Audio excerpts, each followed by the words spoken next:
Probably my most controversial decision during 2008 was my decision to vote for the Fire Merit Ordinance, which favored the professional firefighters. I wanted to make a point at that time, and that blacks in this administration need to be hired and promoted and treated fairly. And that was the case when I came in 1999, and that will be the case when I leave being a city councilman. I will always challenge whatever administration.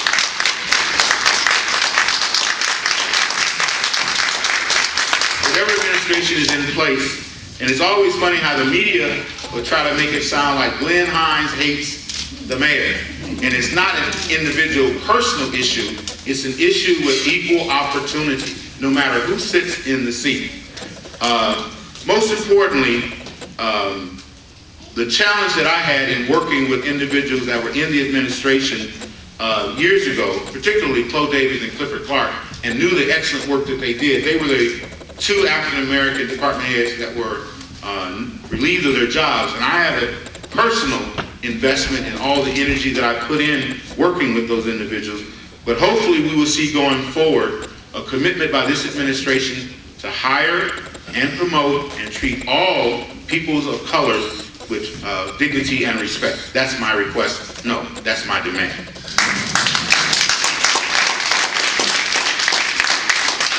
We as a community must hold all our elected officials responsible at the local level, at the state level, and at the national level to be accountable for their campaign promises. We must continue to demand job opportunities, business opportunities as vendors, as suppliers, as contractors, as subcontractors.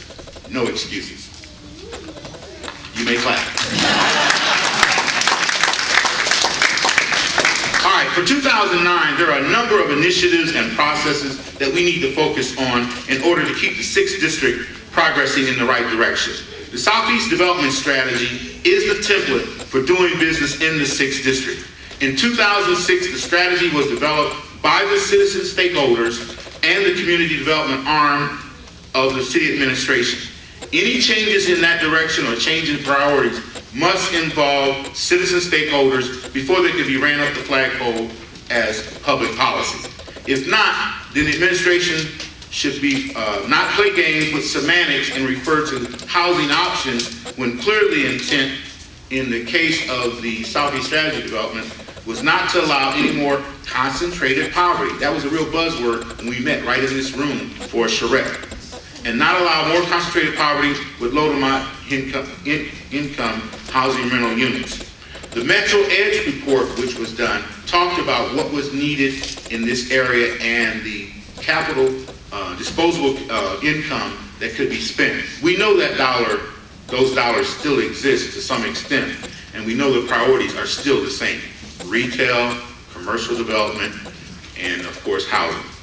Also for 2009, as I support legislation that calls for Buy America when stimulus dollars are being used to purchase goods and services, and you'll hear in a second with CityLink what we've decided to do with our stimulus dollars, or what the CityLink has decided to do. I also think there needs to be support for providing employment opportunities for residents who live within the Renaissance area. We've talked about it, but now it's time to implement that when we look at doing new construction and building.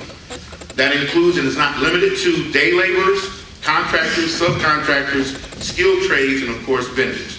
People of the district are sick and tired of seeing people who don't have a vested interest in our community come in, profit from the millions of dollars being spent on the wonderful projects,